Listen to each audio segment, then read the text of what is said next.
Up, welcome everybody. This is Beaver Politics. I am your host, Mr. Radical, and tonight we are going to be discussing tribalism. How did we get here? Where did this tribalism inherently come from?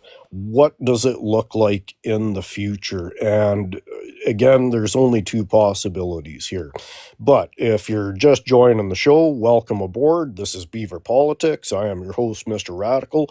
Beaver Politics is going to be your left-leaning channel for open discussions about the realities that we are living in today. A voice for the left, a voice not for the left, a voice for people with compassion, a voice for people with understanding, a voice for people whose bubble extends beyond themselves, people who understand that the world inherently can be a better place than what it is. And if that is how you feel, and that you feel that you can treat others with dignity and respect, which you would expect for yourself, welcome to Beaver Politics. I am Mr. Radical. So, the subject tonight is tribalism. All right. Where did our inherent tribalism come from? Because the reality of the situation is tribalism is literally baked into human society, and it is part of our genetic code and literally the blueprint that we work off of. And as depressing as that sound, acknowledging and understanding that that is the case is key to moving beyond it. Now, what is tribalism? So tribalism is your inherent loyalty to any particular group, no matter what that group is. And the beginning of that tribalism, and we have to go back to evolutionary biology to really discuss what is going on with this, because we have to understand that so much of how our brains developed were developed in small enclosed societies. When you saw people coming over the hill, that was not the welcome wagon. That was probably somebody coming to take your things and to kill you. So we have learned and baked into our very existence this fear of other people. Now, obviously, I've talked about the 3 R's before, the reasons that people will unalive others for en masse: your race or your region, your religion, and resources. And so much of our tribalism has been baked into us because of the search for resources initially, more so in about the last 1500 years, more so because of religious viewpoints, but religion is often used simply as the vehicle to gain resources. So as human beings are developing, this distinct individualism starts to come out of it, because so much of our interactions were not healthy interactions with other group, because that group may or not be after your resources. The lineup of human history is littered with warfare over territory, over resources, and human history has been fraught with it. The trouble is now is that our society has evolved past this type of tribalized thinking, but that tribalized thinking is inherent to us. You can see it in loyalty to sports teams or particular brands of clothing or whatever it may be, but that is that inherent tribalism popping up inside the human system. So now that we are in this advanced state of society where so much of our decision making and so many of the things that we do are global in nature, we are affecting all groups at all times. And because of that effect between all of the groups, our inherent tribalism is actually getting inflamed because we are seeing this push and pull globally now. It's not just regionally. It is not simply right in your vicinity and where you live. We are seeing this interaction play out on a global scale. So, what do we do now? At this point here, we need to start transitioning out of this tribal mindset. And we see ourselves as Canadian. We see ourselves as Mayo. We see ourselves as German, as Russian. We see ourselves as Christian, as atheist, as this, as that, as the other thing. And again, that is our inherent tribalism starting to come out in us. Now, where do we start to direct some of this energy outwards? And I think one of the ways that we have to do this is to reevaluate how we actually see ourselves as a species. Because right now, we don't really see ourselves as a species. Again, we see ourselves as Canadian, as American, as German, as Chinese, as Russian, whatever it happens to be. But rarely do we include ourselves as a global space-faring species. And that is the reality of where we have to go. That inherent tribalism has to switch from I'm Canadian to I am a human being here on planet Earth. I am not German. I am descendant from Germans. I come as a human being on planet Earth. And we have to start seeing ourselves as a global species. Now, there's two inherent reasons for seeing ourselves as a global species. First and foremost, it is to move beyond this inherent racism and hatred that we have toward each other because we hate the Chinese and we hate the Russians and they hate the Americans and the Americans hate whoever, you know what I mean? It becomes an endless cycle of constantly pointing fingers at humans, at other human beings. And that is because we simply lack focus. The human species lacks focus as a species and as a direction. And the unfortunate result is when human beings are not moving forward, we're not treading water, we're actually going under. And because we don't have a direction, this inherent inflammation of our racism and our tribalism is bubbling up even more. Now, stop and think about this. 1939, we were using horses and biplanes. By 1945, we had jets and nukes and ballistics. That is a massive change inside of about 6 to 7 years.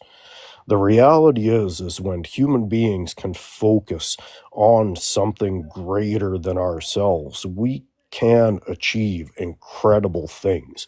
We can move forward in incredible leaps and bounds when we set our minds to it.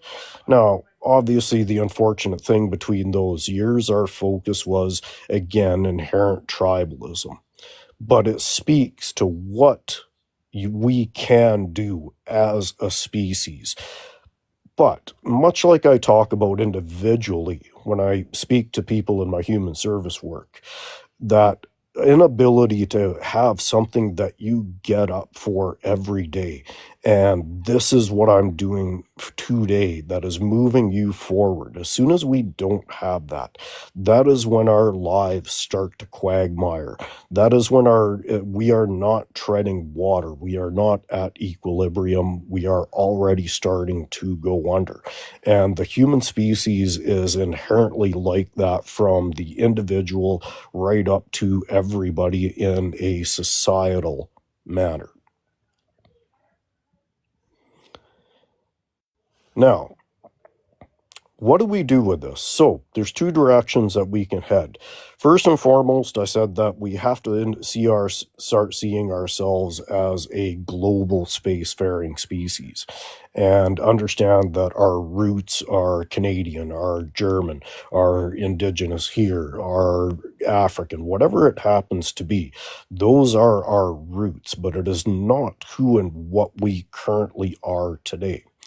Now, that is to expand our species beyond that tribalism. But the second reason that we need to go into space is all of the resources that we currently consume here on planet Earth, that we value so much, is because of their inherent difficulty to get or their limited availability altogether.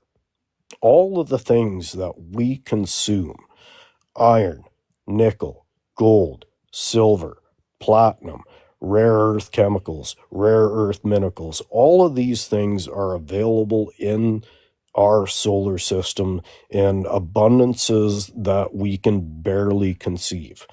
There is enough gold on some asteroids that if you were to bring it to Earth, you would completely devalue that particular commodity. All of these things are available in our solar system.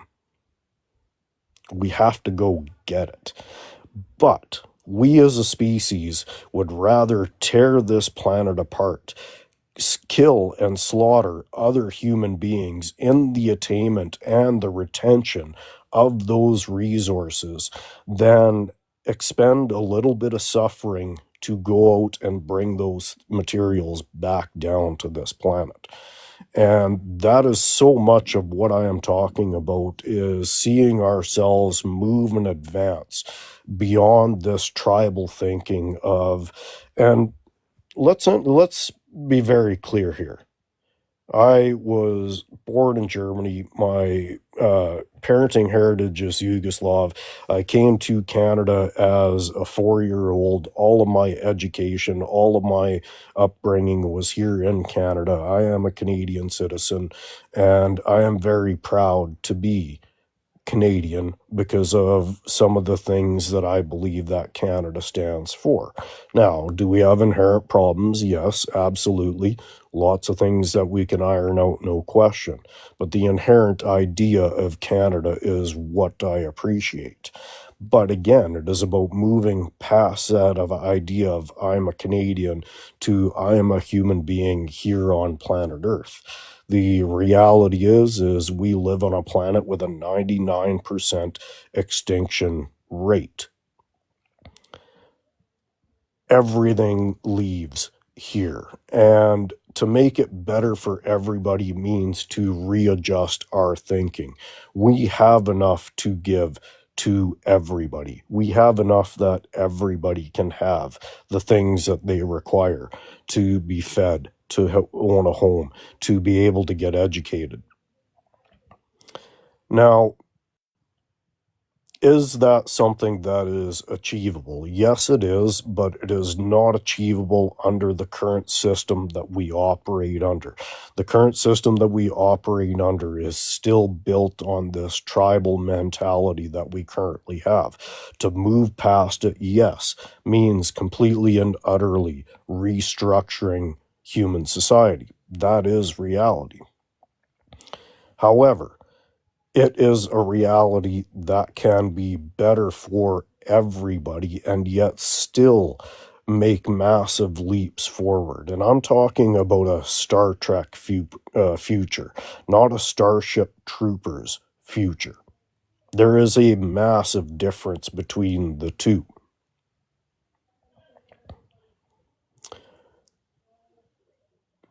If we do not change our current tribalism and our current, so the current state of where we are today, we now have a authoritarian, low IQ sociopath who is in charge of the largest military in the world. And particular denominations, particularly Mayo Christians, are the main reason that he is in power. If he is allowed to stay in power, he will devolve society into essentially, like I said, a Starship Troopers type of a future. We will be under a military hierarchy where the average civilian will simply be part of a system. Or we can move toward a Star Trek type of a future where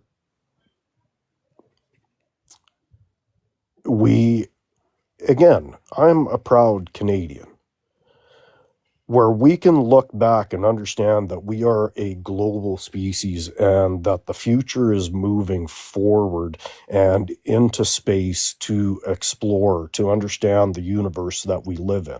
Or we can simply continue to do what we have been doing and tear each other apart for the limited resources on a planet whose climate is going to start to devolve here, I believe, fairly quick. We're already starting to see the effects of it.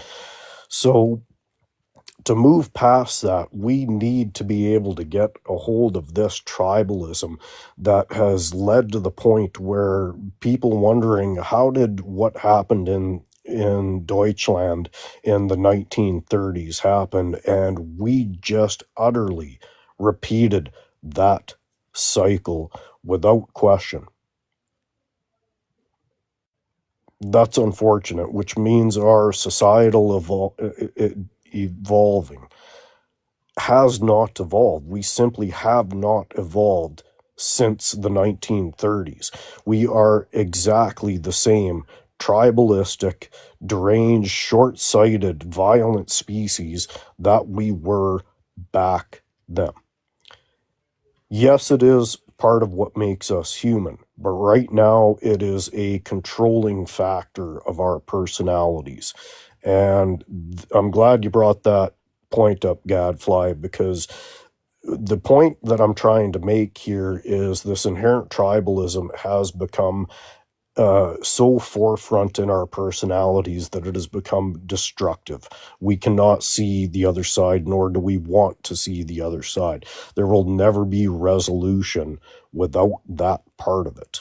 And as much as I like to get on the right, getting them to understand that the future can be better for them without them losing the things that they need and want can be achieved.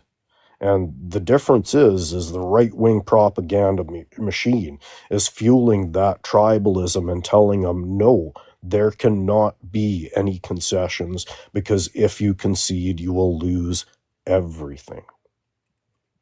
And that's what I'm talking about. That inherent tribalism is being fed and preyed upon by the ruling class because they understand how fundamentally well it works. Again, back to the 3 R's, that tribalism, your race or your region, religion, and resources. It is a triangle, and the three of them simply revolve one around each other. If they're after resources, good chance they're going to use your race or your region or religion as a reason to go get those resources. And the way that you inflame your public is you tell them all about them, those, the other ones. And it works because we simply see ourselves as exactly what we are. Well, I'm Canadian, I am white, I am black, I am whatever it happens to be. There's nothing wrong with us going back to our roots and being proud of our roots. I would love to be able to travel internationally to experience other cultures, other foods, other ways of thinking, without having to worry that that country could devolve into an authoritarian state that only considers itself and its ruling class and subjugates and persecutes its people.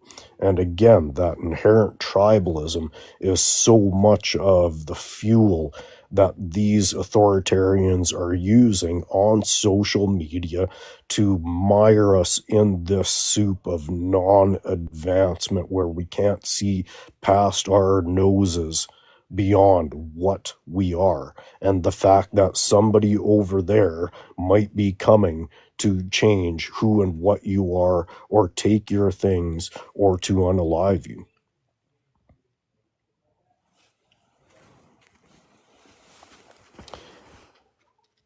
I don't know if 40 years from now, 50 years from now, we are going to look at the last 10 years as absolutely pivotal.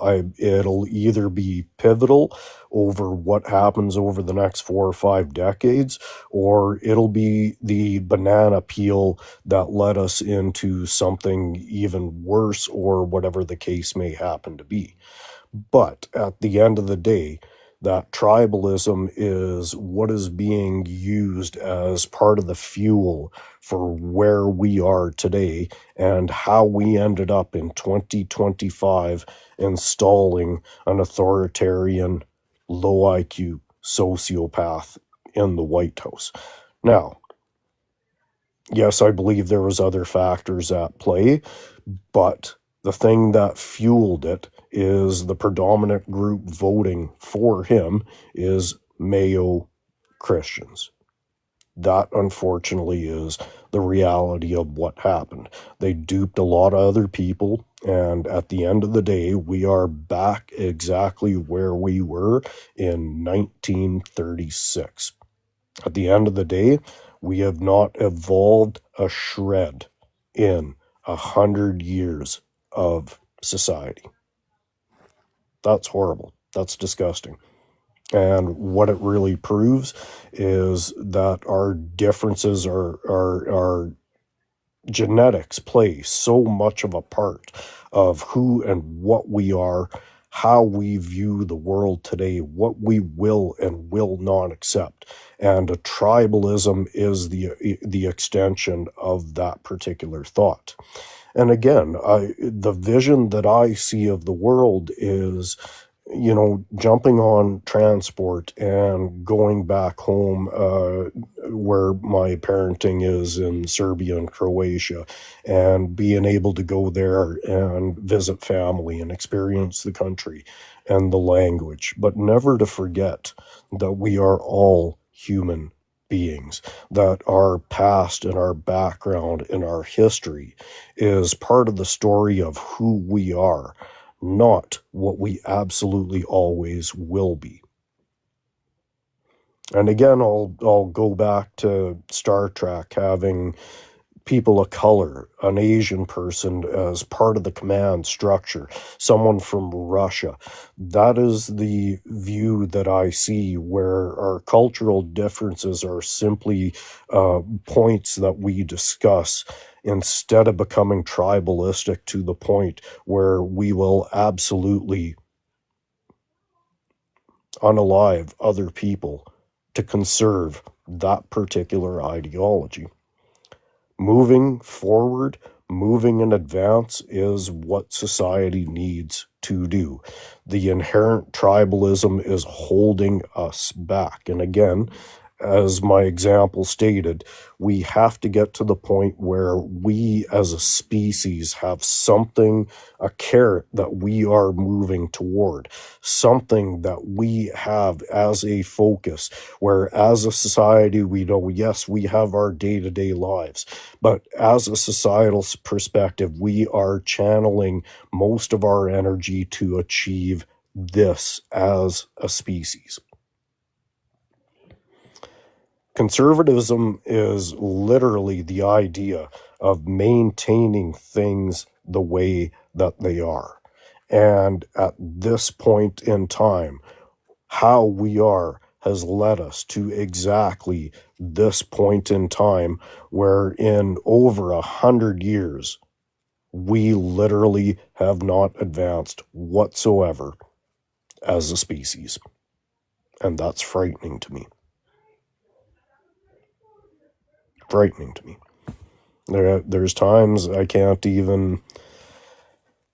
There, it's difficult to articulate into words, because I see so many variables going toward the future. And unfortunately, if you look at the assumption that we will continue to do what we have done, which is pretty much what humanity does, the process of change and the process of betterment is going to continue to be slow and painful. Yes, our science will evolve. Yes, our understanding of the universe will evolve. But as I've often mentioned, we are living in the world of the Hubble telescope and the James Webb telescope and the Hadron Collider, and our politics is mired in these primitive and tribal things and mythology from 2,000 years ago. That is where our politics and society sit. I don't know. Is there a better way to do it? I don't know. I'd love if somebody had the answers. I don't have the answers, but I do have ideas. And moving these ideas and talking about these ideas is where we have to go. And that is what Beaver Politics is about. So if you're just coming in, thanks for joining us. We're going to be opening up the box here and opening up the window in a little bit. And to end this point about tribalism is, at the end of the day, what tribalism really, the cure for tribalism is to have focus. Because, as I mentioned, when we had the focus of what we were doing in the Second World War, we were making leaps and bounds in all aspects of our sciences. And that possibility can happen again. But it is not going to happen unless somebody steps forward and lays out a vision for humanity. And that is what we lack, is a vision for humanity. And as long as humanity is not moving forward, it is destined to tread water for a little bit and then eventually go under. Thanks for joining in. Thanks for listening. We're going to start opening up Beaver Politics here and the boxes, and have a discussion about what's happening here, and talk about what everybody thinks about the discussion tonight, and see what everybody has to say. Hey, Radical. Mrs. Radical, There's some great points you made there. thank you. Am I echoey? Yeah, actually you are. Yeah. Okay, I'm going to mute myself until I figure out what that is. Okay. I think it's great that you're inviting people up, though. Yeah, I think it's we have to, like I said, we have to discuss and we have to have open conversations. Now, do open conversations always work? No, they don't always work. However, it is a starting point. If it is not, everything dies in silence. And we are here not to be silent. Welcome to Beaver Politics if you're just coming in. Now, here, we'll see if we can get you back up, Mrs. R. What if I just came and sat down beside you? Yeah, you can do that. You can come sit down beside me. How's it going? Good. Miss Radical is going to come join us here in the spotlight. So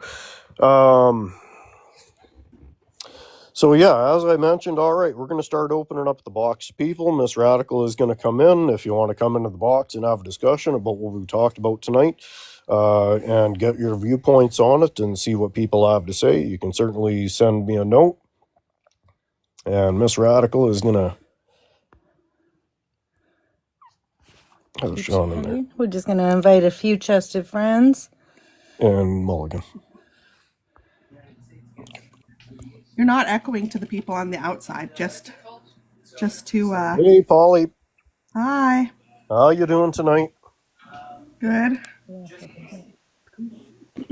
No echo on the outside? No, when you're on your profile, you're not echoing on the outside. I think you're too close to Mr. Radical. Probably. I just put the phone down in the kitchen and ran upstairs because I have a bird's eye view now, right? Sean, welcome aboard. Vic, welcome aboard. Thanks for joining us tonight. Glad to be here. Sean, we'll start with you, Sean. You're at the top there, so we'll start with you. What do you have to say tonight, Sean? About tribalism or just in general? We'll start off with tribalism, then at 7 o'clock we'll head on to other topics. Would you mind sharing your political persuasion? My political persuasion? Yeah. Mm-hmm. Left or right leaning? Okay, I'm definitely left leaning. Okay. So I studied psychology, and unfortunately, tribalism is very ingrained into humanity. It is tied to our fear center, and fear is very powerful. It's for our survival. So we do have to start teaching at a young age skills to help overcome, like how we teach kids now not to, like, I don't know, touch their privates in public and stuff like that. Not necessarily that, but I mean, like, in general, we need to start teaching kids skills to help overcome and think critically, then going right to, fear thoughts. Yeah, and that's part of what worries me so much about this ongoing trend toward homeschooling, because the trouble with homeschooling is you're not going to really, if you have exceptional parents, yes, you will. But the reality is most people struggle to get through the day, never mind teach their kids. So the reality of a home-based teaching system is you're going to get probably one-sided viewpoint, and you will rarely be exposed to other viewpoints. And when you are, those viewpoints will probably be refuted right away. A lot of the right don't like social and emotional learning. So learning about the brain, doing that deep breathing to control yourself, all of those really important things. I used to teach it and they would just lose their minds over it. Yep, you're right. I've seen a lot of pushback towards emotional learning. Not so much in Canada right now, but I've seen a lot of coming out of the States. In fact, I think even some states like Florida is like banning teaching empathy, which is... Isn't that amazing? Yeah. Just lunacy. Yeah. Yeah, and it, like I said, and I always appreciate, one thing we will appreciate here is with anybody that is going to come into the box, if you have real knowledge of your subject, if you've studied in your subject, absolutely we want to hear from you, because we want to hear what human beings know for sure at this point. And obviously, as we evolve in anything, we are going to add to our knowledge base, and as we know better, we should do better. Yeah. I just actually want to add one thing is I think social media is a double-edged sword in that manner, where it opens us up to a lot more things, but it also opens up to echo chambers where tribalism is just on repeat for a lot of people, and that's all they see. Yep, absolutely. Alrighty, Vic, you're second in the box there. Just a second. Happy, thanks for the gifts. And sharing is caring, tapping is clapping. Clap those beaver tails. Hello, everyone. Hi, Vic. I kind of just got into your initial talk a little late, so I wasn't too sure what you guys are talking about to begin with. But I do follow you, Radical. I am definitely 100% left, not left leaning, but definitely left. So yeah, I'll be honest. These past couple of days and what's transpired down south with our neighbors to the south is extremely concerning to me. I'd heard you mention something about World War III, and I'm fearful of that. The way that the president has been speaking in the last little while, talking about taking the Panama Canal, I think that would be an absolute act of war. China would not allow that to happen, allow the United States to control that canal in any way. Which then I don't know, by fault, if that happens, if then we're obligated, being NATO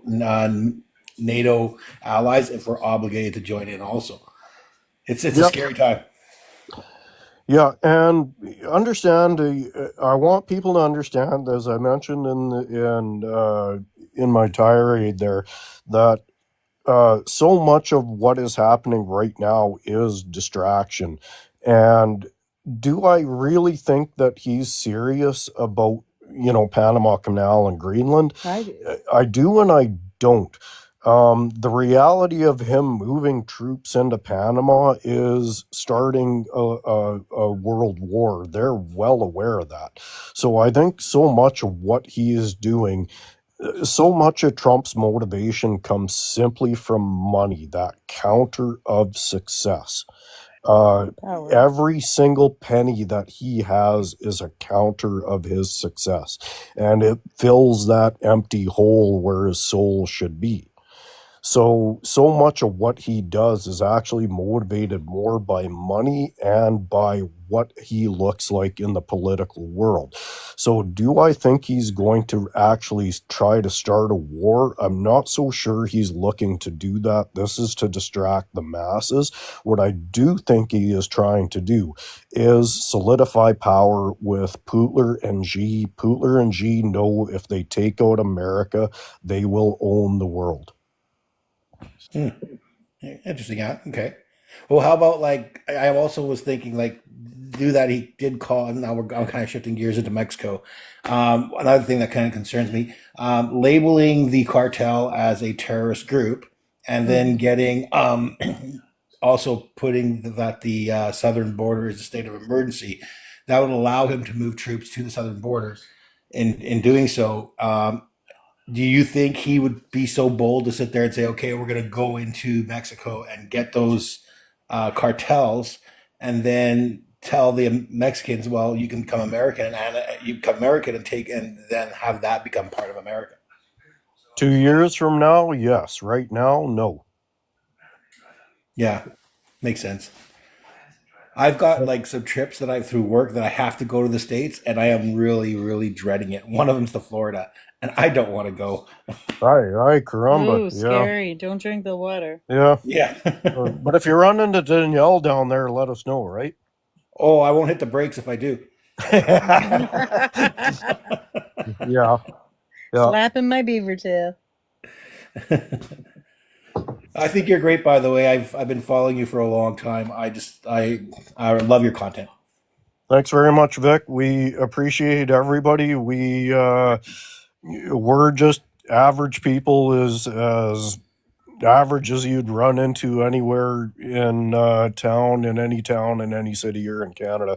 What we do feel strongly about is using our voices, whatever they are, to advance and move our species out of grade 3. I'd really like us to stop repeating grade 3 as a species. Yeah. Yep. I don't really have anything else. I wasn't too sure what the topic was that you guys were talking about beforehand. I apologize. Tribalism. So thanks very much, Vic. Thanks for coming in. I appreciate you. I've seen you quite a bit. That's why I wanted to get into the box there. But we're going to move on. Polly, what do you have to say tonight about the topic, or mainly about the topic until about 7 o'clock here? Well, I came in late, but I just want to say that I am all for no borders on Turtle Island. Like, I want Turtle Island to be united, but it shouldn't be united under Trump. Agreed. Yep. It should be Indigenous people that unite us on Turtle Island, and the borders get erased. You know? You need more?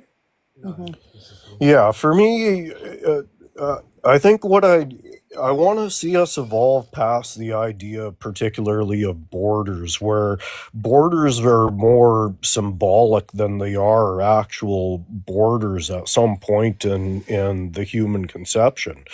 right? But it's moving, like I said, past this tribalism of seeing ourselves as German and Canadian and whatever it is, and seeing ourselves as a global species where, like I said, I can travel back to Serbia and Croatia and enjoy the language and the culture, but understand that we're never going to have issues with them or anybody else because of the damn border. But I don't want Trump to be the one to take the borders down. I'm Yeah, agreeing with you. and that's part of, like I said, about Beaver politics. That's part of the voice that we want to be. Is we need to start uniting and putting the petty stuff aside and focusing on the direction that we really need to go. Right now, it is about voting. Years from now, it'll be about something different. But right now, the choice has become very clear that if we want to progress as a society, voting conservative is not the damn way to do it, and voting Republican is not the damn way to do it. No, and Polyev responded to some of Trump's executive orders, tariffs on Canada, and it was so, so quiet, so calm, so, that sort of thing. When we need a leader who's gonna fight for Canada, and Yep. He has to be. He has to be. I remember in conservative circles about 3 years ago, I was listening to some of them and they were saying that they knew Pierre Polyev was absolutely unlikable. He was only there to do the dirty work. I don't believe Pierre Polyev will have a shot at becoming prime minister. I think he's there in name only, but I think it's Doug Ford that they're pushing, and we really have to be careful that we see the wolf in the hen house, because he did sign the $100 million agreement with Elon Musk the day after I was going to say Elon Musk won the presidency for Yeah. Skynet, or I mean Stargate. for Yeah. Starlink, Yeah. yeah, Skynet. Yeah. and for Yes, voting Skynet. and for voting machines. It's Yeah, I internet have and voting machines. one. Ford is an oligarch. Yeah, but I've Jeez. heard a lot of people, like leftists, be so impressed with Doug Ford lately. So impressed. So it makes me nervous. And that's a scary idea with the voter apathy that we saw and can actually consistently see in Ontario. And if somebody is in comments or whatever from Ontario, could you? I'd love for you to pop in the box because I'd love to get perspective from Ask any of our somebody. guests if they're from Ontario. Or guys, if you're in the box, if you're from Ontario, because I want to. This voter apathy in Ontario has been just terrible. Like, it's not great anywhere, but in Ontario, it seems to be really pervasive. To be fair, So they're I'd pretty be, beat down. yeah, I'd be curious to hear an Ontarian's perspective and maybe give a pinpoint as to why. I'm Ontario. Ah, I thought you were. Yeah.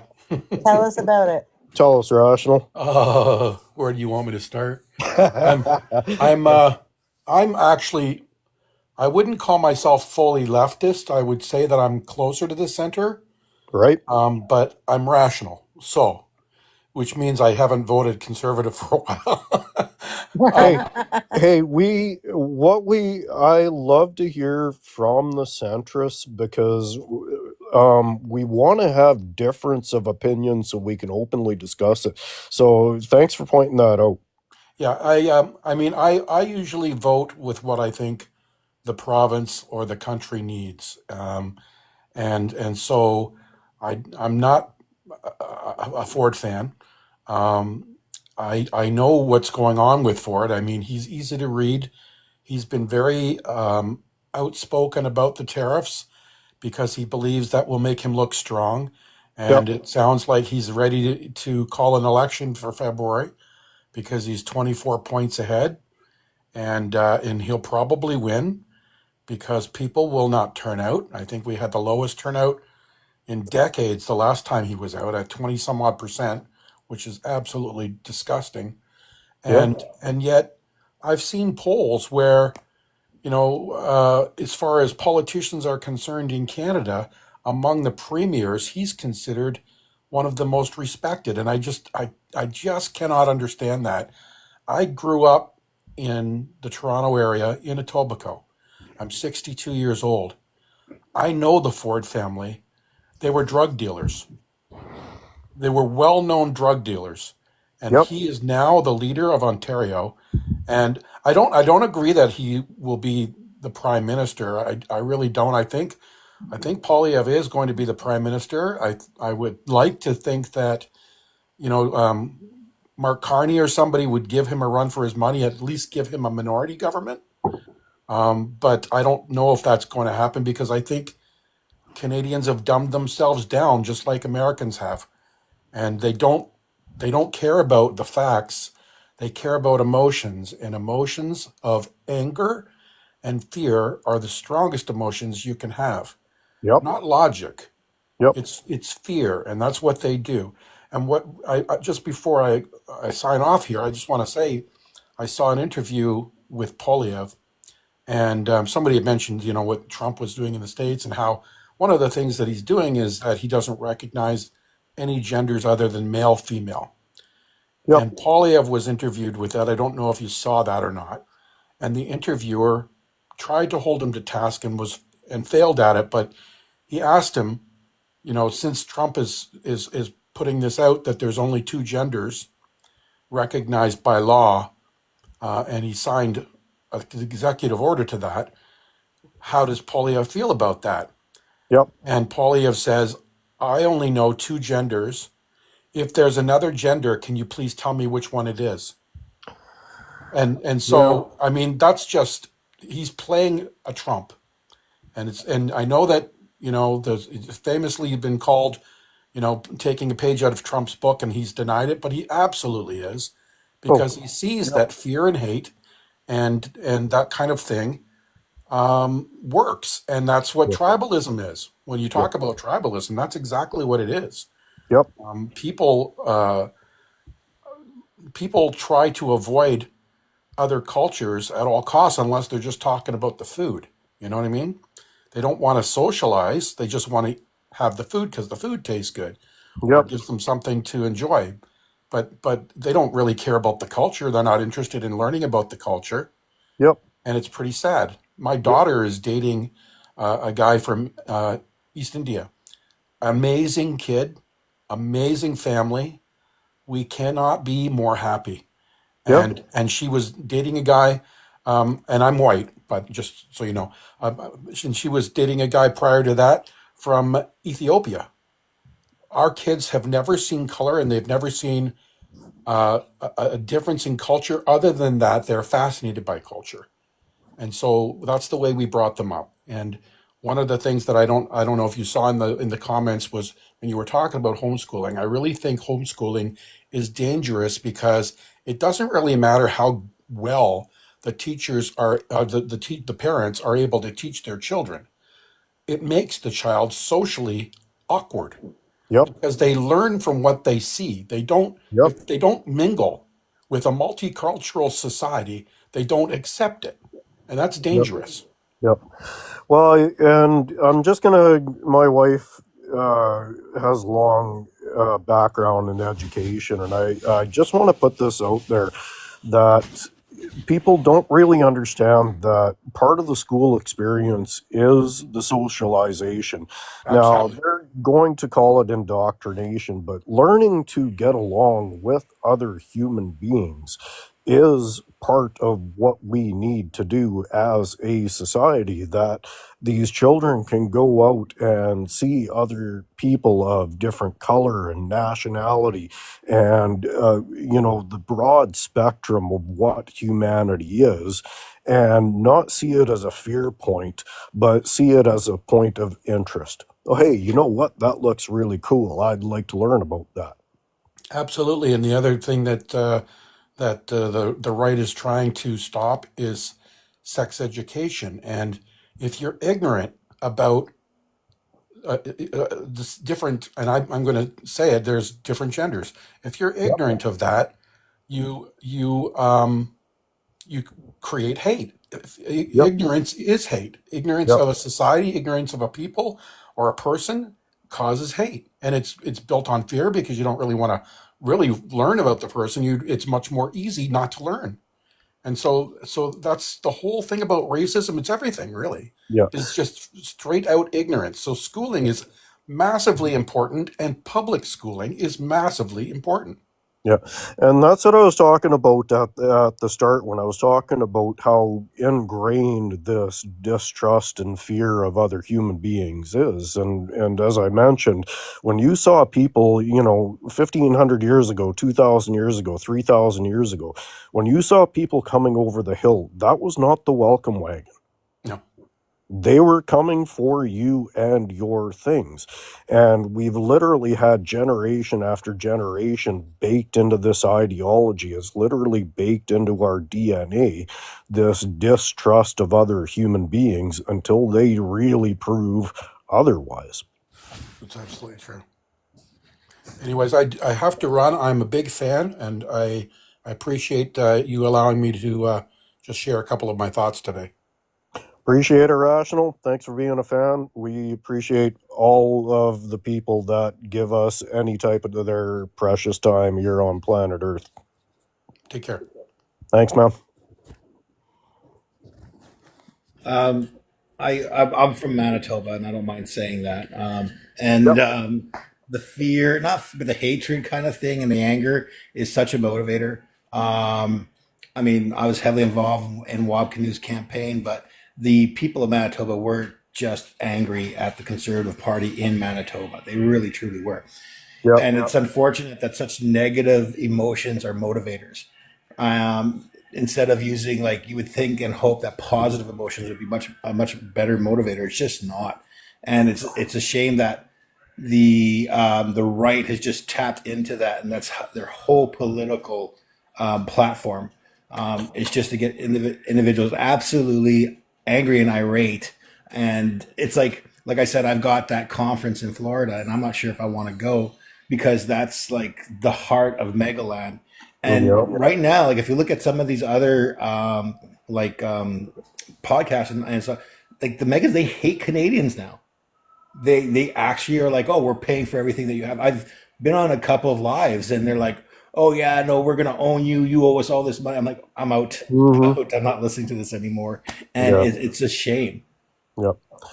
Well, one of I mean, let's face it, Fox News, Newsmax, all of these things are simply inflaming our instincts, and they know it works because it's always worked, and most human beings can't see past it. And that's the unfortunate thing. But my wife always says to me, how can you stay a Calgary Flames fan? They suck. And I said, you don't understand. It doesn't matter that they suck. That is my team. It's one thing about sports, but it's a whole nother thing that attitude and that type of tribalism also moves in every other aspect of our lives. And the higher up the societal ladder you go, the more impact that tribalism has. So by the time you get to politics, god damn, it's a minefield for everything. Yeah, and it's weird. Like I can admit that in my younger age, in my 20s, I was probably a little bit more conservative mindset, and there was more of an anger base and just that. But now I've kind of rolled into more of a curiosity. I'm just Yep. curious. I just want to know about individuals and their backgrounds and stuff, and just know. It's curiosity, and I think if society was to take more of a stance of curiosity, it's just like I just want to learn. Yeah, that would eliminate a lot of this. I try to do that when I go on some of those talks with some of those right wing groups, and I'm just curious. Like, do you feel like even asking about the salute that Elon did, and just asking them like, do you honestly believe that that was just a mistake? Because it just there's no way like his facial expression did not show mistake, you know. Anybody that's trying to tout that as a mistake, they Oh, are playing the politics game. You're telling me a guy who claims to be one of the most intelligent, progressive people on the planet, with the budget that he has, with the education and access that he has, didn't after the first time go, oh, wait, you know what? I should probably change that a little bit. No, no, I no, hear you. no, no. And the scariest thing is the crowd cheered. Like I thought you would have heard gasps, but they cheered, which was even I think scared me even more. Yep. But the crowd that's in there, we cannot make the mistake on our side to think that everybody on their side is simply brainwashed. Yeah, There were Yahtzees that went to their graves still espousing that ideology. yeah, And we have to keep that in mind when we're dealing with politics today, to understand that, yes, a lot of these people have been brainwashed. Yes, a lot of these people have been suckered. Yes, those are true. However, there is a hardline fundamental base that will absolutely, they'll endorse that ideology. It don't matter who is on top. yeah. And I think that's what scares me the most is that if you can be accepting of something like that, then you're pretty much going to accept anything, and that's what I think I fear the most. Where knowing that you can do that, get away with it, get cheers, well, then that kind of opens the door to a lot of other possibilities that you can do. In the pre-internet days, someone in a minority position on any kind of perceived uh, system or hierarchy in society, whatever that happens to be, if you were out of the mainstream and you brought those views forward outside of your place, you were likely to get pounded on. Yeah. Now the internet has become an echo chamber where these people that have these offbeat views not only are realizing that they're not the only ones, but there are many like them, and they have that reinforcement of that ideology. And that's part of the parcel of the problem that we're dealing with, is these people have bought it and they will ride and die with it now. Oh yeah. Yeah. It's that's why I say it's like I mean, seeing something like that, I question how emboldened Trump would be to do things. I do agree with you. I think he's very tactical, and his motives are very transparent. The fact, as long as he can make money and it bolsters his reputation or image, I think he'll do that. Maybe war is not that, but if he sees he can make money on it, he may go down that road. Yeah, Just yeah, like he did with the meme coin. Like he ripped off all his followers with that meme coin. Did Mhm. everybody hear about that? yep. I did not. I'm And sorry. it's barely made the news. It's barely made the conversation. I didn't hear about it. I'd love to know. I'm sorry. I'm ignorant to that. He set up, and Go ahead, sorry, Rags. you go ahead, Paulie. You go ahead, Paulie. As soon as Trump was inaugurated and he can't be held accountable for his legal actions, he Hmm. set up a meme coin, right? And a meme coin is not really a real crypto coin. It's just like a meme. Okay. And he sold it to his followers. And they went and they bought it and they pulled out all their money out of their savings, out of their 401ks to buy this Trump meme coin because they love Trump. And they put all their money into this coin. Trump made billions of dollars, right? Some people did make some money, but the majority of the people lost their life savings when the coin crashed. And the minute the coin started crashing, I remember that. they started one for Melania Trump. Yep, And then they did the same thing. yep, Oh And my. I don't know if you know about the Huktua girl, Huktua. yep. Yeah. I heard of her. Yeah, Same, yeah. yep, same thing. Yeah, she did the same thing. I'm trying to find out what her consequences were, but Trump will not be accountable. Yeah, he made 50 billion. Thank you, Sean. $50 billion on the backs of his followers. Oh, Yep. All Yeah, and they lost their life savings. Um, yeah, it's just disgusting. And they'll still hold him up. They'll hold him up high, you know? Yep. That's a shame. But that's I've made this point several times recently, and I really want to reiterate it, that this idea that the rich are not motivated by money, we've got to get this out of people's heads, because I've heard this constant, well, he's already a billionaire, so he's not motivated by money and he can't be bought off. Bullshit.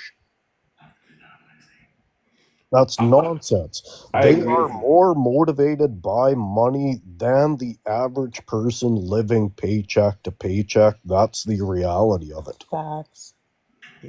You're 100% right. Like, it seems that even if you get to become the wealthiest person on planet, then your goal is to stay there and to always make more, so that you're the guy on top of the hills per se, right? And everyone else below you is trying to catch you, and it's not about anything but just bragging rights. Because when is enough enough?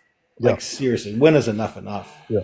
And the reality is that we have to get it.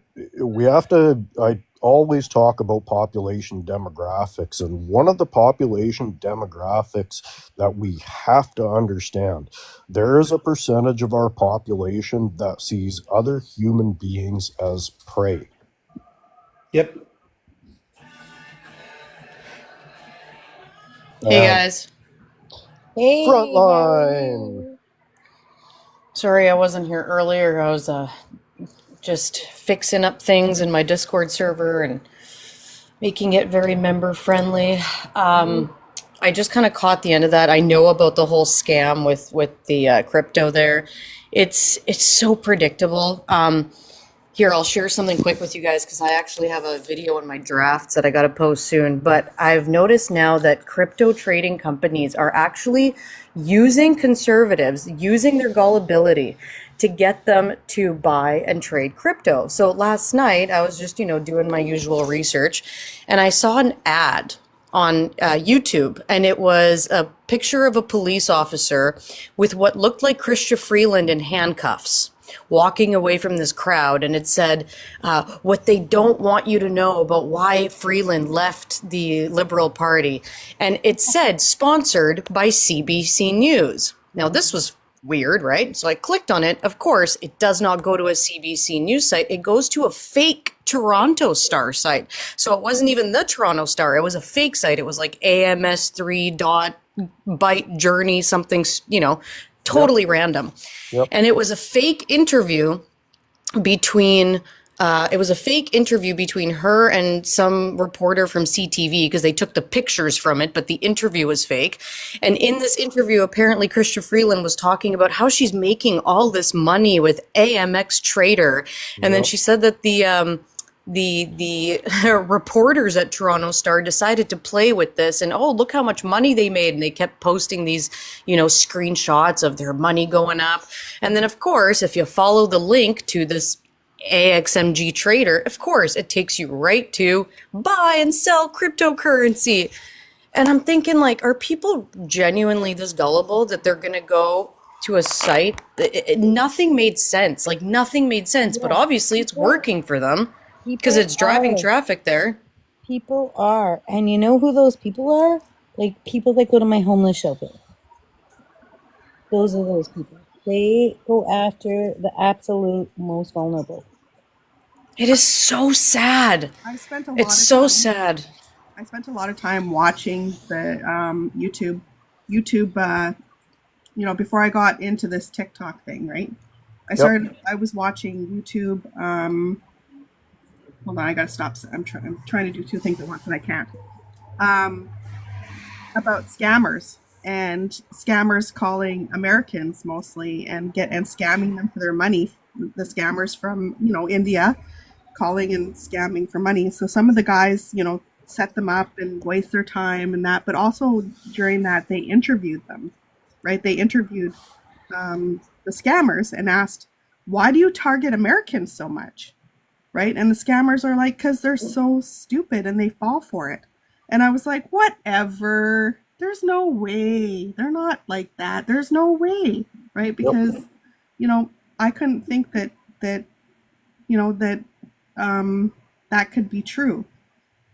But yeah, it's starting to look to be a little bit true, especially when it comes to this meme coin. Like, I don't understand why anybody, and I'm not saying all of them, sorry, I'm not saying all of them. Like, don't get me wrong. I'm saying that the ones that fall for it, and there's a lot that fall for it. For some reason, there are a lot of people that fall for these scams, and I don't get it. Well, part of it is Desperation. it's a lot of people, they inherently, when you put them on the spot, most people will be inherently kind. And that inherent kindness and that inherent, I'm going to stop and listen to what you have to say, is what they have no problem taking advantage of.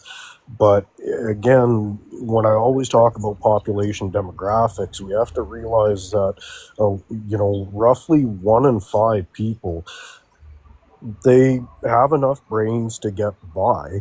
And these predators is exactly what they are. Okay, wait a second. I have to interrupt you. I have a lot of brains, and I have been scammed before. Yeah, it's not a matter I have of been brains. Yeah. scammed. I had a lady show up in my classroom and tell me about, what was that thing about the wives club? Yeah. Happy wants up and he says there's no option. Okay, I'll try to get Happy up. Him. A wives club, and we all put in $100, and we made this gifting tree, and we were all going to get $1,000 or $10,000 or something like that after, and of course that didn't happen. Did you do that on TikTok? Because I think I remember something like that. I didn't do anything about that on TikTok. This was, my early 20s when this happened. I think I got Happy there. Did I get Happy? No, you got Joe. Joe. That's okay. I'll step down if Happy wants to come up. Yeah, so it's everybody can get predators tricks. are very, very good at what they do.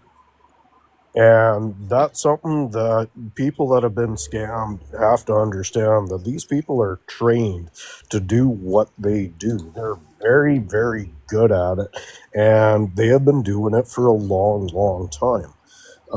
Education about this sort of stuff is key, because the one frightening statistic I saw is the highest percentage of people that fall for these types of things tend to be seniors. Yeah, they do. One additional thing I wanted to add to Frontline Feminists, these articles that you came across have been spotted all the way back to August last year. Luc Lebrun from Press Progress actually did a whole bunch of write-ups in regards to it. He was watching some from about Rick Mercer doing kind of the same thing, the article and the whole selling thing, and then as well as Jagmeet Singh in regards to, he's in trouble and this is the interview or whatever. Same kind of article. And it's literally the same things on repeat. Just change the photos, change the articles, change the names, and that's it. And as we're sit here, I guarantee you, I'm going to call it right now, we're going to see some Mark Carney ones very shortly. Yeah. Have you guys ever read or have you heard about the Concerned Birds Substack account? No. Do you know who the Concerned Bird is? No. Fill us in. So I just found it today. It's been circling around in my server, and it says that this is, can I just read you guys the letter? It's somebody that apparently worked for X that wanted to talk about their confession. So they wrote an anonymous letter. Yeah. So it says, because this fits into what we were talking about, he said, to whom it may concern, and I'm going to preface this, I obviously don't know if this person's real. I don't know if any of this is real. It's an anonymous letter, but, let's just... So I'm writing this with a heavy heart and no small amount of fear. As a former formerly Twitter employee on an H-1B visa. I can't reveal my identity without risking everything, but I can't stay silent any longer about what I saw and what I was made to do. When Elon took over, everything changed. What started as a social media company became something much, much darker. I was part of a team that was directly ordered to manipulate Twitter's systems to influence the 2024 US presidential election. It wasn't subtle and it wasn't ethical. We completely changed how the algorithm worked, pushing pro-Trump and right-wing posts to the top of people's feeds. To make it look balanced, we also boosted some left-wing critics of Democrats, but it was all carefully calculated. These changes didn't just affect Americans, they impacted users worldwide. Yep. One of the most disturbing things we did was create thousands of fake accounts using advanced AI systems called Grok and Eliza. And this letter actually includes screenshots of these systems and of the code that they were using. These accounts looked completely real and published political messages that spread like wildfire. Haven't you noticed all of them disappeared? Like magic. We also knowingly allowed foreign governments to manipulate the platform. State-backed groups from Israel, Iran, and Russia were running their own influence campaigns, and because their goals aligned with ours, we looked the other way. Even when they clearly broke the rules, we didn't stop them. Perhaps the most unethical part was how we manufactured news stories. One team would write completely false articles, while another team would artificially boost their engagement metrics to make them go viral. We specifically targeted certain groups of people, knowing exactly how to manipulate their views and emotions. The moderation team became a tool for our agenda. We systematically silenced anyone who got in our way, enforcing the rules when it suited us and ignoring them when it didn't. Elon himself was deeply involved in these decisions, often joking about being black hat MAGA. What started as a US election interference has now spread to other countries. We're currently doing the same things in Germany and other European nations. The damage we've done is immeasurable, and I don't know if it can ever be fixed. People don't know what's real anymore, and that's exactly what they wanted. The pilot program for Eliza... the pilot program for Eliza AI agent, I pressed a button, was election interference. Eliza was released officially in October 2024, but we had access to it before then thanks to Mark Anderson. I'm terrified to be writing this, but I have to speak up. I just hope that someone with the power to do something about this sees this letter. You'll know what I'm personally saying is the truth by Elon's action to the news. Someone spoke out. For more evidence, look at the docs of Eliza AI agent software. We left breadcrumbs. Yours sincerely, a former employee who now can't sleep at night. And there's docs and there's screenshots, and yeah, I genuinely want to write a letter to CSIS. I believe it because Trump just announced the Stargate or Starnet. Yep. That's what I was going to say. That's what I'm digging into tonight. And one of his help me out here. I don't know what you want to say, but One of his, the things that he signs. executive orders. Thank you. One of his executive orders actually erased the safety protocols for AI. Yep. And now there's massive, massive outrage. The reality is we might have to bail on the TikTok and the entire TikTok and Meta platforms. However, I think it's first of all, I think it's all platforms, to be honest. And the thing is that the problem with that is that the people that they have gotten control over will never leave. And it will just continue to amplify and amplify and amplify. Like, we do need at least some of us to stay on and try to be the voice of reason, even if it sucks. I've already canceled, like, I don't have an... There's still some safe platforms. Blue Sky is still going to be in question. Right now, it still appears to be safe, but you still have something like Mastodon where every server is independent. There is no governing body. So that's one of the last refuge you'll have, as well as things like Discord and Signal, but that's a little bit less for broadcast and more for organization. Yeah, and those things are great, but the problem with that platform that you mentioned is that there's not really a lot of users. So it's we have to get everybody to move over there together in order for us to still maintain contact. Right? I mean, independent journalists are going to be very important in the next couple of years. The type of people who are going to put their lives out on the line to speak out against organizations. And if they're only talking on a platform where it's only an echo chamber of other leftists who agree, that's not going to do anything for a cause. So unfortunately, I feel like some of us will have to stick around. I mean, I know amazing people right now, like a lot of journalists that I know are still on X. They have to be because they can't get the stories out unless they see what people are posting in real time. I took myself away from that because I couldn't mentally handle it. So now I just look to them to get that information. But if TikTok does go down, I'll probably stick around for quite a while to at least see what's happening. Like, I believe in doing something. You should plug your server if you want more people. Yeah, I mean, we're doing good for now. I'm just doing, I mean, I just reorganized it today, so I'm going to make another post like publicly soon, getting people more involved and seeing if they want to join. But I don't really, I mean, yes, everybody, I have a server. I will mention it now. I have a Discord server. We're organizing. We have hundreds of members. We're doing really good. But you need to DM me personally. I am not putting the link up publicly because I don't want us to get infiltrated. Understood. Hello, everyone. So, I'm going to step out here. Thank you again for inviting me. I appreciate it.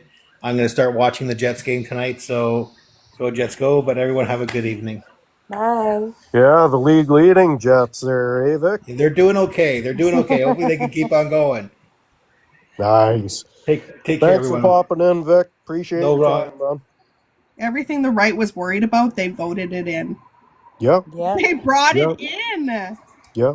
They have been played. They brought it in. And now they're going to have to face the music. The rest of us are going to have to face it. We warned them. They brought it in.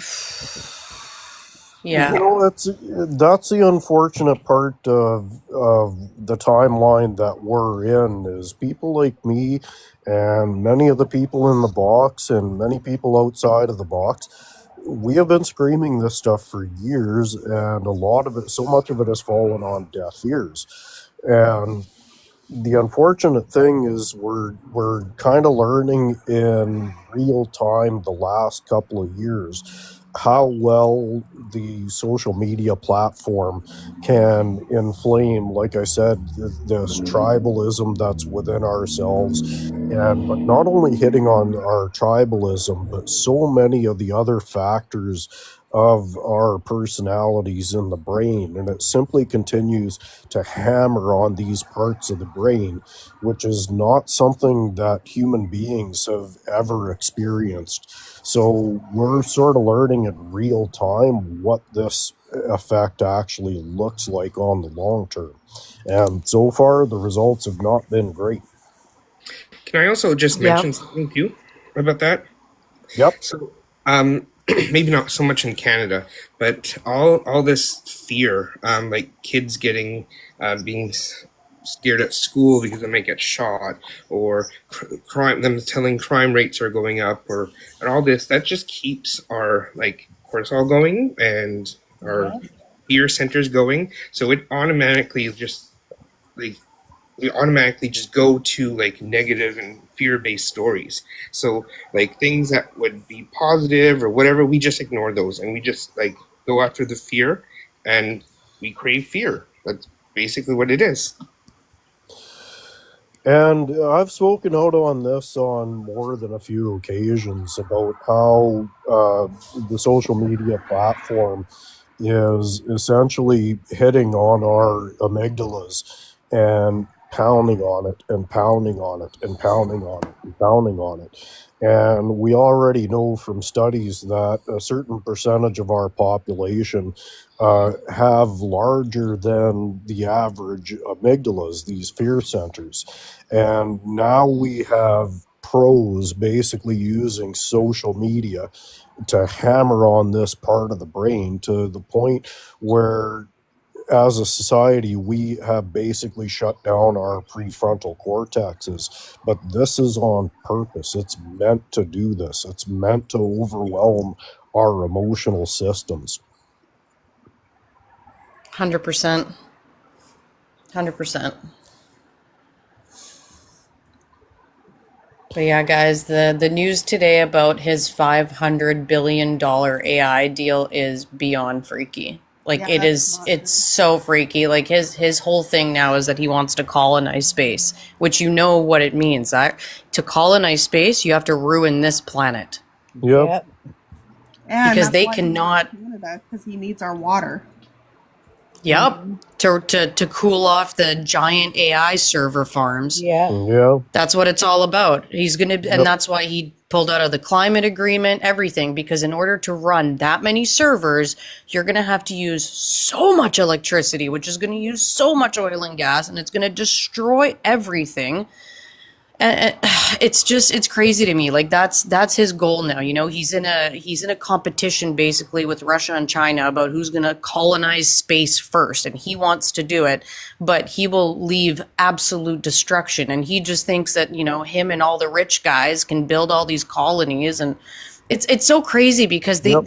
his own voter base did not want this. They thought, oh, it's cool. The idea of going to Mars is cool. But at the end of the day, they wanted to keep things in America. They didn't want to start more wars. And it's so hypocritical that they're like, oh, we can't start these wars. We can't help Ukraine. Look at how much war we've done. And yet now they're backing him when he's saying that he's going to take Panama. He's going to soft invade Mexico. He is going to annex us, like, and continues to threaten us. Like, how you guys didn't want this, and now that he's saying that this is what he wants to do, people are like, yeah, go for Yep. it. It is mind-blowing. It is mind-blowing. He's already broken his promises to his people, and they just keep supporting him. Like, look at everybody he locked out of his inauguration because he decided to have it inside at the last minute. And I was watching interviewers, interview a bunch of the MAGA crowd, being like, well, you traveled all this way, you spent all this money, like, how do you feel being kind of stuck in a motel now? And none of them, not a single one of them could have been like, yeah, we're pissed off about that. All of them were like, it's okay, at least we're in close proximity. Like, what? Come on, man. Yeah, but it's like I said, we on the left and the centrist side, we cannot kid ourselves that everybody is brainwashed. They're not. They will uphold his ideology because they absolutely believe in it fundamentally themselves. And then That's they the also have reality. a gazillion bots that they program to say those things. So it's Yep. very hard to define, is this a real person?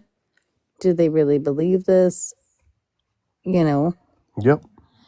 But it's all about reinforcement, and that's something that the internet does so well, is hammer that reinforcement and hammer those parts of the brain. This is not something like our brains were never designed to handle essentially the amount of stimulus that we have on a day-to-day basis. Now we've added this machine gun in our hands that's basically just laying 50 caliber to our amygdalas on a constant basis. So what do? We have to organize. Like we have Yeah, to. we We have to have to get organize, but radical. We have to organize. this is about changing the mentality of the governments that work for us. We have to start putting progressive people in that understand that the government's job is to protect the people from the Mark Zuckerbergs and Elon Musks and Donald Trumps of the world. Mm-hmm. But because they have the political and financial ability to do so, they are manipulating our governments to protect themselves from us. We got to get radical. Like, it would be really sad if a water bomber dropped on one of those AI farms. Would it sizzle But them out? that's kind of the I don't know. yeah. that's kind of the reality. Is we Of course, are not really. moving away from tanks, and we are moving toward media and social manipulation as the Mm-hmm. tactics to subvert other countries, other populations. It is no longer about lining up a bunch of tanks at the border and then running them across. It's about using social media to infiltrate and manipulate the mindset of the people.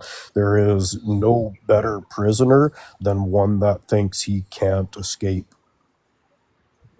And they will use social media to create armies of supporters. Yep, Yeah, yep, They won't even need to use their own military. They'll just weaponize their own supporters. yep. they And already have. this is They already something have, that, but it yep, might get a lot worse, right? Oh, yep. it's guaranteed to get And worse. this is something that Russia has. One of the things that we have to understand about the Russian culture is they often couldn't compete dollar wise, and they couldn't compete advancement wise with the West. And what that forced them to do was explore every single avenue of opportunity. And they discovered that social manipulation is something that could work for them better than the biggest cannon or the scariest nuke ever could.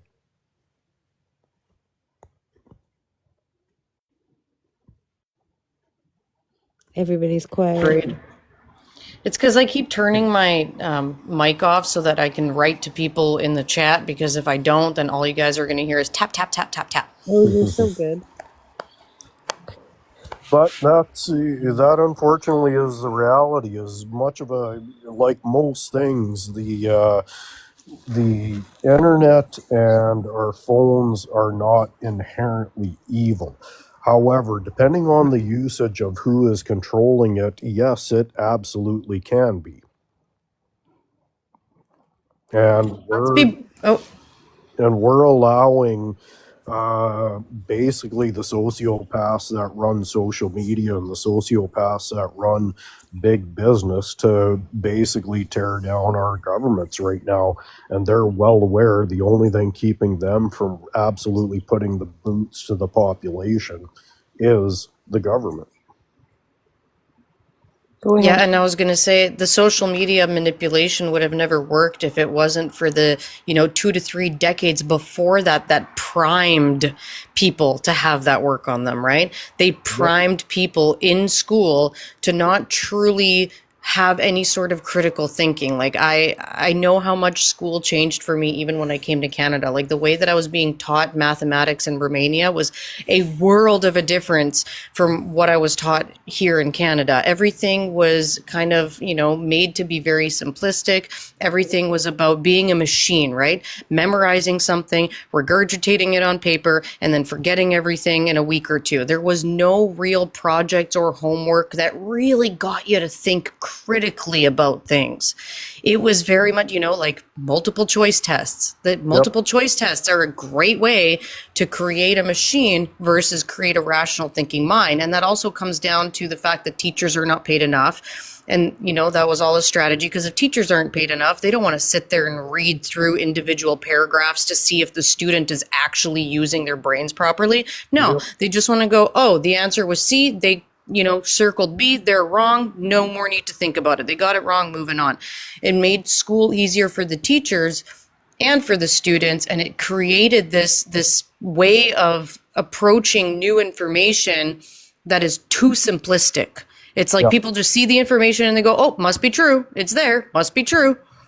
Without really going, this doesn't add up. There's something weird about this. Oh, I should check more than one source. Right? Well, Back in the day, to be yeah, fair, go ahead. teachers have overwhelming, like huge workloads, teaching 30 kids in a class and being fully responsible for them.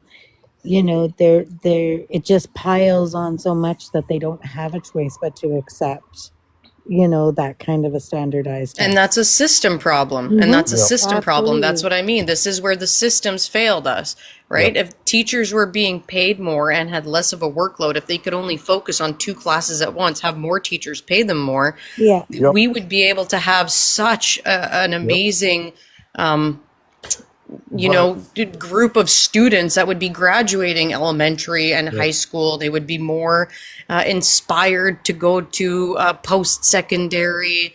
You know, my father works as a professor for a university. I'm not going to say which because, you know, I keep that private, but he's a computer programmer. He was a university professor back in Romania, and now in his older, you know, retired age, he just wants to be a teacher. So he's a teacher, and he spends, I swear to God, it drives my mother insane. But he spends more time than any other teachers, I think, working on his lessons plan, on his tests, and he's definitely not paid enough to do it, but he does it because it's a passion project for him, right?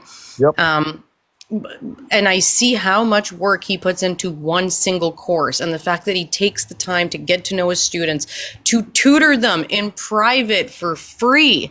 Like, this is the kind of teaching that my parents came from. That's what they passed down to me.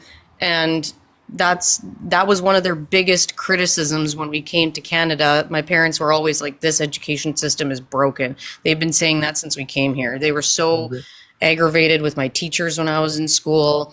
You know, it was, it's very, very, very different from what they were used to and how their teachers behaved back when they were in school. So I'm gonna at 7:30 now. I think what I'm gonna do is just get a final thought from everybody in the box here. And so, Joe, have you got anything for final thought here tonight? Overall, yeah, it's. I mean, I got two thoughts. I got quite a few thoughts in regards to various things, but I'm going to try to shorten it up here. Social media, yeah, we do need to really seriously reconsider how we are consuming it, because obviously we know that the fact checks are not being there, and as with other stories are coming out, and I'm sure more are going to be coming out, the algorithms are being rigged and changed. And more importantly, the big one for me is I have completely stopped on Twitter. I'm going to be looking and probably stopping on Meta too, because these guys are also profiting from my content. So why should I be allowing that? And we need to stop giving them eyeballs, because we're the product that they sell. Absolutely. So this is where we start. We have to sort of learn to break the addiction of these particular platforms that are, addicting, and start moving to things like, for now at least, Blue Sky we know is safe. TikTok maybe, but I'm really questioning it based on some of the stuff, some of the feels. Mastodon's still open, and we have the other ones. If we're going to move, I can tell you right now, as an activist, a lot of activists are already over on Mastodon. They've been there for a while, even before Blue Sky was becoming a little bit more popular. Okay. As well as all the other groups. These guys have been there. These are the larger, more further left, if you want to call it, more extreme, but they're activists, and they've been organizing there for quite a while. And we're going to have to start looking into it, because we're all going to be there at some point soon. That's it. Yep. Thank you, Joe. Frontline? Just to add to what Joe said, I think maybe all of us should just start an account on there, even if we're active or not, but start an account, get to know it a little bit, mess around with it, see what's there. I totally forgot what I wanted to say before that, to be honest. It totally left me. So come back to me. Will do.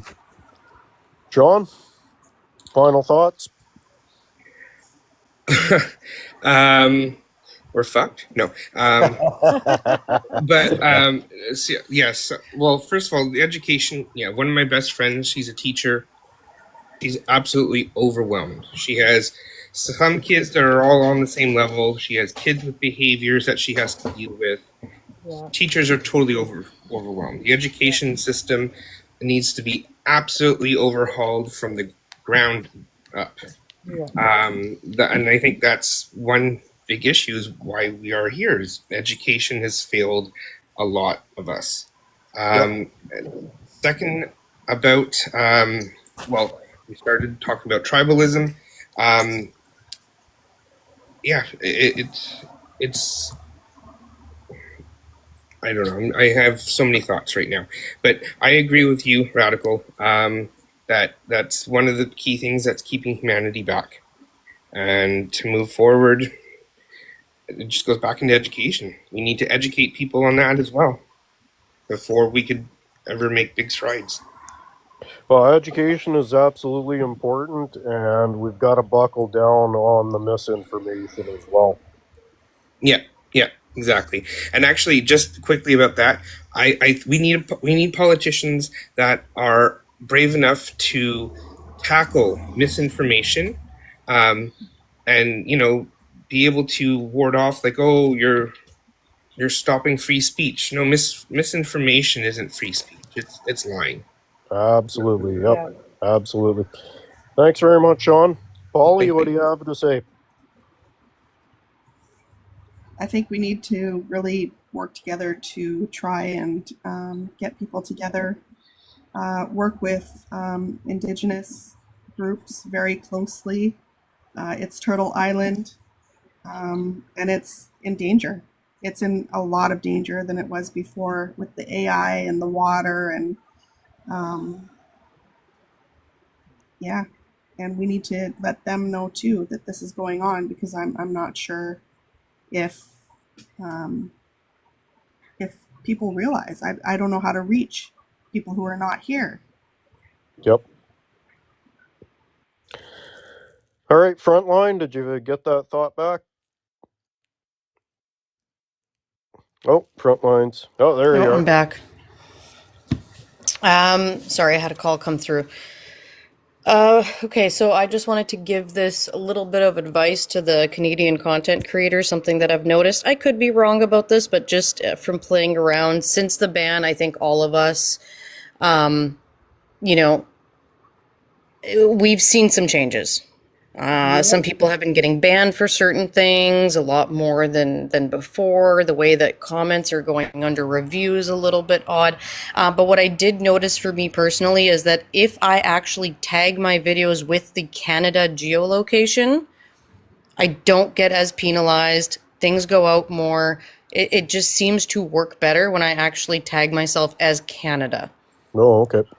Good I to Interesting. feel know. like I can say like I haven't gotten banned for using the words Elon and Trump, because a lot of people did, like, just Yep. random videos that had nothing bad in them got taken down just because they were talking about the things that are happening in the United States. So ever since I started tagging myself with Canada and putting world news as a hashtag, it's been going better for me. Oh, interesting. I Okay. got a video taken down today for election security and misinformation because I was talking about Doug Ford and the $100 million contract with Elon.